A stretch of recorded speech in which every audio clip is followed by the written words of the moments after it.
नमस्कार, आप देख रहे हैं बिजनेस टुडे बाजार और आज हम बात करेंगे ब्रोकरेज हाउस की कुछ रिपोर्ट्स का जो जोमेटो, एल&टी, एचडीएफसी बैंक और अमर राजा पर आई है।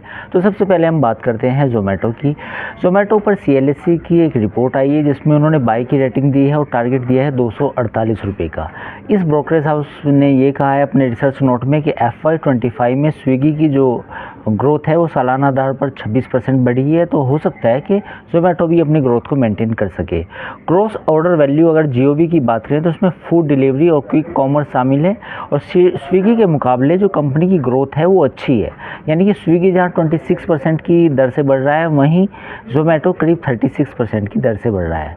साल दर साल आधार पर अगर स्विगी की जो आय ग्रोथ है वो 24% रहेगी, जबकि जोमेटो की एडजस्टेड आय करीब 55% रही है। FY24 में स्विगी का जो ट्रेडिंग घाटा जो है कम होकर $158 मिलियन रहा है, जबकि FY24 में कंपनी ने $5 मिलियन का पॉजिटिव एबिटा दर्ज किया है। तो कुल मिलाकर जोमेटो पर पॉजिटिव है सीएलएस से और जो उन्होंने टारगेट दिया है 248 रुपये का दिया है। वहीं जोमेटो पर यूबीएस की अगर हम राय करें तो उसने भी बाई की रेटिंग दी है और टारगेट दिया है 250, यानी कि दोनों का करीब 250 का ही टारगेट है।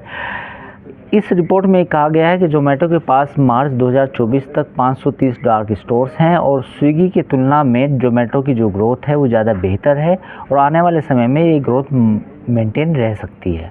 अब हम बात करते हैं लार्सन एंड टूब्रो की। लार्सन टूब्रो पर मार्केट स्टैनली की राय है जिन्होंने ओवरवेट की रेटिंग दी है और टारगेट रखा है 3,857 रुपये।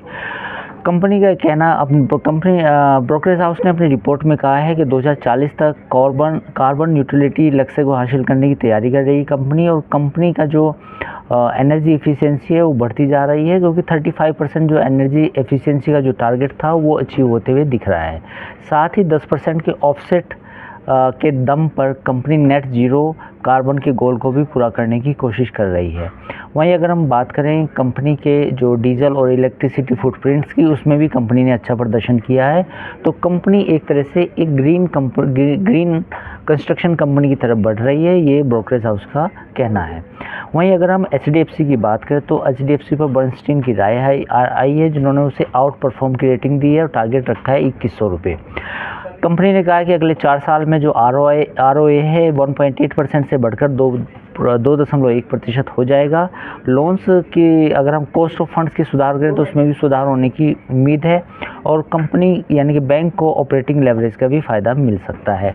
अब हम बात करते हैं अमर राजा की। अमर राजा पे JP मॉर्गन ने जो टारगेट दिया है वो 1210 रुपये का दिया है और राय जो दी है वो न्यूट्रल दी है।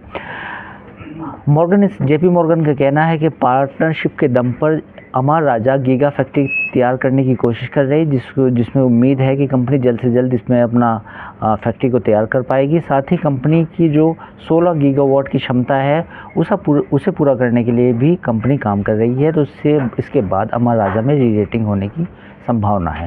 तो ये थी कुछ ब्रोकरेज हाउस की रिपोर्ट जो हमने आपके साथ डिस्कस की। बिजनेस टुडे बाजार पर आप हमारे वीडियो को लाइक, सब्सक्राइब, शेयर करना ना भूलें।